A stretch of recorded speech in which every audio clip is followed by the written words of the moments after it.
Jazz Band. That particular tune featured, who did it feature? It featured many people.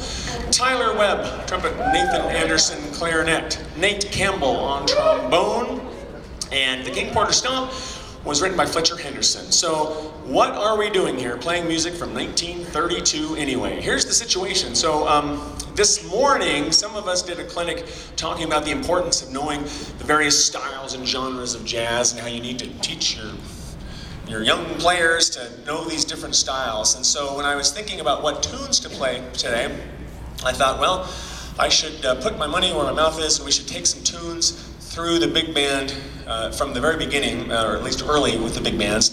This particular tune, King Porter Stomp, it was written by Jelly Roll Morton, and that arrangement you heard was written by Fletcher Henderson.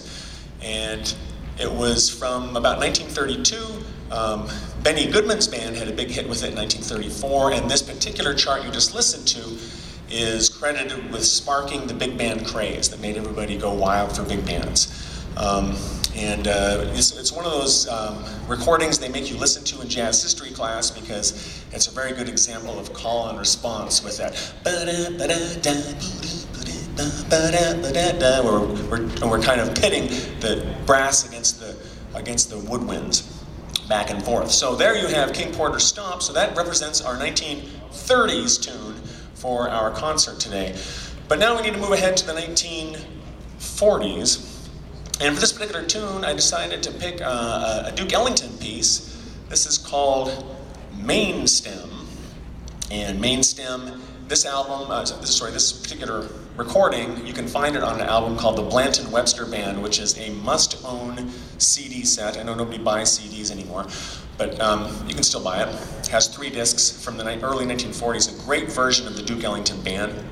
This one will feature many soloists once again. On Main Stem, we will hear Tyler Webb on trumpet, Trent Reimschussel on alto, Abraham Smith Driggs on trumpet, Dylan Vessel on trumpet, Nathan Adamson on clarinet, Josh Palmer on the trombone, Grant Houston on the tenor, and Nate Campbell on the trombone.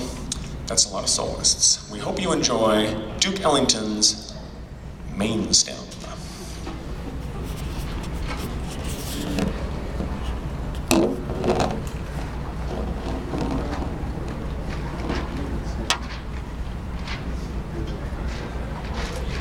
Good? All set there?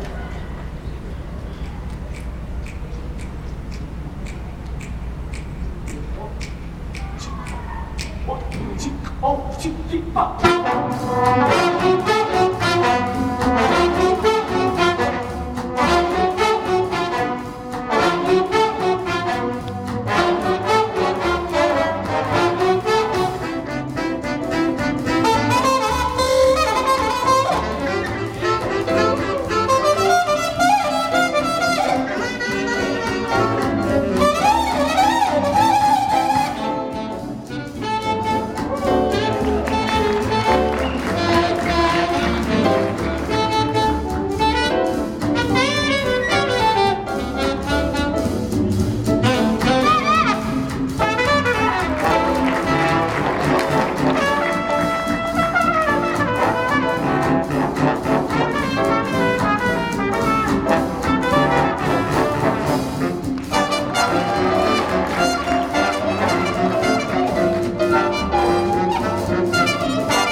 Featuring many, many people.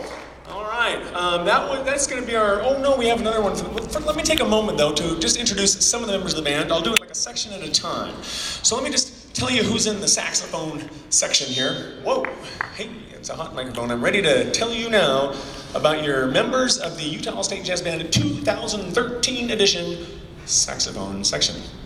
They are as follows. On alto, Hayden Payne from Lone Peak High School. Kurt McKendrick, band director. Another alto, Trent Reimschussel from Pleasant Grove High School. Vince Burgoyne, band director. And on tenor, we have Nathan Adamson, also from Pleasant Grove High School. Vince Burgoyne. Another tenor, we have Grant Houston, Woods Cross High School. Todd Campbell, band director. And playing the Barry down there on the end, we have Stephen Hardy from Jordan High School. Randall Clark is the band director. Your saxophone section.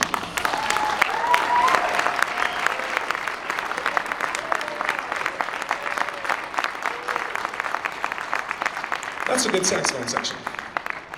And now, let's move on ahead though to our next tune. So we've got the 1930s, the 1940s. We have one more 1940s tune I'd like you guys to check out. This is a song called Stuff Like That There. It was a big hit for Betty Hutton in 1944. Do you remember, who remembers Betty Hutton? Three of you, okay. Well, if you don't remember Betty Hutton, she was a fabulous actress and she was a comedian and she was in a bunch of movies back in those days. She was really a top draw back in the 1940s in those Hollywood pictures. This was a big hit she had. And later on, more in my generation, Bette Midler sang this song in a movie called One for the Boys. Anyone see that? Okay. How many of you have heard of American Idol? There we go. Okay, well, Kelly Clarkson sang this song on American Idol. Okay, we know her. All right, well, we don't have Kelly Clarkson here, but we got something better yet. We got Sarah with us. Sarah Bainin is going to come up here and sing Stuff Like That There.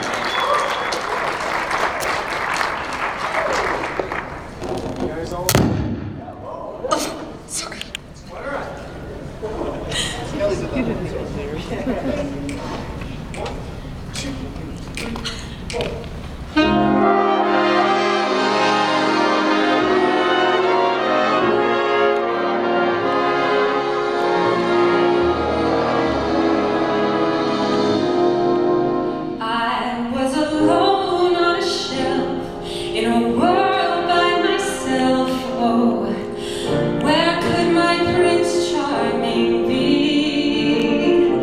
There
Stuff like that there, Sam Bainin. Thank you, Sarah. Yeah. Woo. Okay. All right, in our little tour of the century, we need to say goodbye to the 1940s now and move ahead to the 1950s. So I'm thinking, what would be a cool chart to represent the 1950s? And I thought, well, I need to have something that represents the New Testament Count Basie band.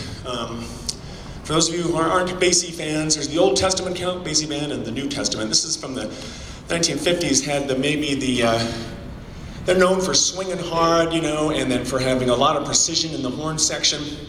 And I'm kind of cheating here by going away from the 1950s just a little bit. I'm getting to the early 60s. This is the Count Basie version of I Can't Stop Lovin' You. Originally released in 1958 as the B-side to a country and western hit. The A-side, by the artist was Don Gibson, and the A-side had Oh Lonesome Me. Do you know that song? Everybody's going out and having fun. I'm a fool for staying home and having none. You remember that song? Yeah, great old song. Oh. Sorry, I'll never sing again. This was the B-side. So this is one of those rare situations where you had a 45 RPM record that actually had a good song, a hit on both sides. Later on, of course, we have, what's his name? Thank you, Ray Charles. You knew who I meant. Ray Charles had a big hit with this in the early 60s, and then in 1963, there was an album that Count Basie's band came out with called This Time, and it had some country tunes on it. And Quincy Jones, the guy who gave us, among other things, It's the Thriller, and that was him. It was Michael Jackson, but it was his production. This guy, Quincy Jones, got his first Grammy for this arrangement. Now, I was announcing this at a concert some years ago up at Utah State, and I was giving you this pitch about how it's a big Quincy Jones arrangement, blah, blah, blah. Later on, I'm talking to Larry Smith, who is my predecessor as the jazz guy at Utah State, and he says, it really wasn't Quincy Jones. And I said, but Quincy got a Grammy for this. Surely it was Quincy Jones. Well, not really. He farmed it out. It was really Billy Byers. So this is some little secret scuttlebutt that you now know about this chart. So he's a fraud. He's walking around waving this Grammy that he won for this chart. It's even on his website, but secretly he's like, I'm too busy. Billy, you write this. So Billy Byers really wrote it. But that doesn't take away from the fact that this is one swinging chart. I hope you enjoy our version of I Can't Stop Lovin' You. Who is on this? Besides all the usual shenanigans, we have is it Joe Nygaard you playing on this? Joe? Okay. All right. I Can't Stop Lovin' You. Here we go.